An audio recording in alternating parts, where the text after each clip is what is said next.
नमस्कार जय जगन्नाथ लिमास किचन को आपण मानक स्वागत। मु आज आपण मानक पई गोटे सुंदर रेसिपी नहीं आसी। ये रेसिपीटी आपण पखाल गरम भात सबुथिरे खाई परिबे। वीडियोटी को स्किप न करी मूलरू शेष पर्यंत देखंतु। वीडियोटी जदि भल लगे ताले मो चैनल को सब्सक्राइब करंतु, वीडियो को गोटे लाइक करंतु। प्रथमे मु एठी गोटे लुणी सुखुआ को काटिकी ताको भल भाबरे धोई नेछि। आपण माननकु एठी मोर 2-3 प्रकार सुखुआ देखिबा को मिलुथिबो, किंतु मु लुणी सुखुआर रेसिपीटी आपण मानक पई नै आसीछि। आपण माननकु सुखुआ खाइबा पई भल लागे कि नाही मते कमेंट बॉक्स रे जणेबे। मु एठी सुखुआ को धोईकी भल भाबरे गरम पानी रे प्रथमे धोई नेथिली, तापरे ठंडा पानी देकी ताको भल भाबरे धोईकी लुण मु एठी पके नाही, काहेकि ना मे लुणी सुखुआ ही नेचंती, सेति पई खाली हळदी देकी सुखुआ को गोळेई नबा। तापरे एठी आमे मसला गोटे प्रस्तुत करिबा। आमे जेहेतु लुणी सुखुआ बेसर बनाउचंती, सेति पई हमर को बेसर मसला बनेबा निहाती दरकार। सेति पई मु एठी गोटे रसुण छडे नेची, ता सहित आधा चम्मच जीरा एवं गोटे चम्मच सोरिष, ता सहित 2टी सुखिला लंका ए सब को देला परे ताको अल्प टिके पानी देकी गोटे फाइन पेस्ट बनै नबा। सुखुआर ए बेसर रेसिपीटी आपण माने पखाल हो किंबा गरम भात हो सबुथिरे खाई परिबे। जो थी खाइले भी सुखुआ तो बहुत टेस्टी लगे। यही भाव में थरे बेसर देकी लुणी सुखुआ को बनातु। आपण जेतिकी भात खाउथिबे ताठू अधिका निश्चय खाइबे। मसला प्रस्तुत हो गला परे मु एबे 2टी मीडियम साइज टमाटो एवं 2टी मीडियम साइज पियाज को छोट छोट करी काटी नेची। प्रथमे आमे मसला सब को रेडी करके तापरे आमे रोषे करिया पई जिबा। सेति पई मु सब प्रस्तुति प्रथमे करि नेची। एबे मोर सब रेडी हो गला। चलंतु एबे चुली लगेइबा, तापरे आमे सुखुआ को रांधिबा। प्रथमे चुली लगेई मु सेथिरे बसै नीची गोटे करेई गरम हैला परे आमे सेथिरे देई दबा अल्प किछि सोरिष तेल भल भाबरे गरम हे गला परे आमे सेथिरे गोटी गोटी करी देई दबा सब सुखुआ को। मु एठी 7-8 पीस सुखुआ नेची, आउ बाकी मु काटिकी ताको रखी देली। पुणी केबे आउ गोटे थर बनेबी। आपण मध्य आपणक फैमिली मेंबर को लक्ष्य करके सुखुआ बनातु।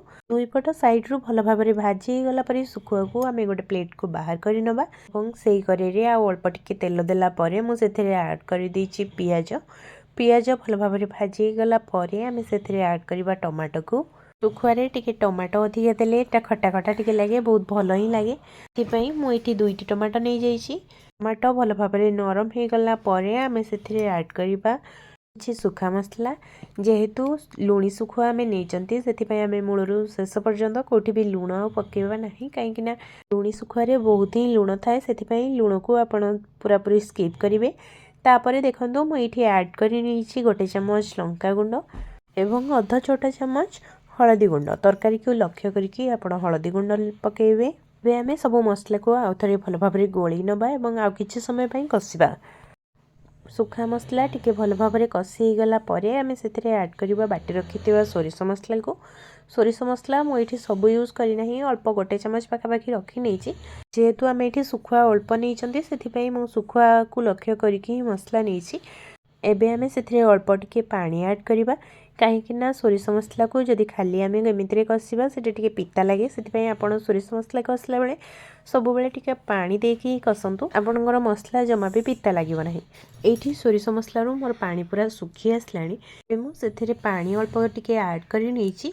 पानी टिके फुटी आसला परे आमे सेथिरे सुखुआ को ऐड करिबा।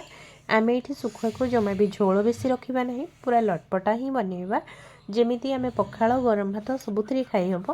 आपण माननकु जदि एही लुणी सुखुआर रेसिपीटी भल लागे, आपण माने जदि मते बहुत मात्रा रे भल पाइबा दियंती, ताहाले मु लुणी सुखुआर आउ अलगा रेसिपी आपण मानक पई निश्चय आनिबी। बहुत सहज उपाय आपण केमिति बनै परिबे एते टेस्टी सुखुआ, से सब मु आपण मानक सहित निश्चय शेयर करिबे। पानी फुटी गला परे मु सुखुआ को देई देछि एवं ताको कवर करके आउ किछि समय पई फुटै नबा, जेमिति सुखुआरू पानी पूरा कमी जिवो, मसला पूरा लटपटा हे जिवो। तापरे आमे गोटे प्लेट को बाहर करि नबा सुखुआ को। मु एठी आपण माननको गोटे कथा कहबी, जदि आपण माने प्रथम थर पई मो वीडियो को देखुचंती ताहाले मो चैनल को सब्सक्राइब करंतु, वीडियो को गोटे लाइक करंतु। आ जो माने मो वीडियो सब बेले देखुचंती से माननको मो हृदय रु बहुत सारा भल पाइबा। आपण माने सब बेले मते एमिति भल पाइबा दउथांतु। मु आगो को निश्चय आपण माननको पई नुआ नुआ सुंदर सुंदर वीडियो आनिबा सहित ମୁଁ ଆଗକୁ ମଧ୍ୟ ଯାଇପାରିବି। ଆପଣମାନଙ୍କ ଭଲ ପାଇବା ଏବଂ ସପୋର୍ଟ ମୋତେ ଆଗକୁ ନିଶ୍ଚୟ ନେବ। ଏଠି ଦେଖନ୍ତୁ ଆମର ରେଡ଼ି ହେଇଗଲା ଶୁଖୁଆ ବେସର। ଏଇଭଳି ଭାବରେ ଆପଣ ଲୁଣି ଶୁଖୁଆ ବେସର ନିଶ୍ଚୟ ବନାନ୍ତୁ ଏବଂ ଆପଣଙ୍କ ଫ୍ୟାମିଲି ମେମ୍ବରଙ୍କ ସହିତ ସେୟାର କରନ୍ତୁ। ମୋର ମଧ୍ୟ ଏଇଠି ଦେଖିକି ଜାଣିପାରୁଥିବେ ଶୁଖୁଆ କେତେ ବଢ଼ିଆ ହେଇଯାଇଛି ଏବଂ କେତେ ଲଟପଟା ବନିଛି। ଆପଣମାନେ ନିଶ୍ଚୟ ଟ୍ରାଏ କରନ୍ତୁ ଏବଂ ଆପଣଙ୍କ ମତାମତ ମୋ ସହିତ ସେୟାର କରନ୍ତୁ। ଦେଖା ହେବ ପୁଣି ଗୋଟେ ନୂଆ ଭିଡ଼ିଓ ସହିତ। ସେତେବେଳେ ଯାଏଁ ବିଦାୟ ଦିଅନ୍ତୁ। ରହିଲି। ଜୟ ଜଗନ୍ନାଥ।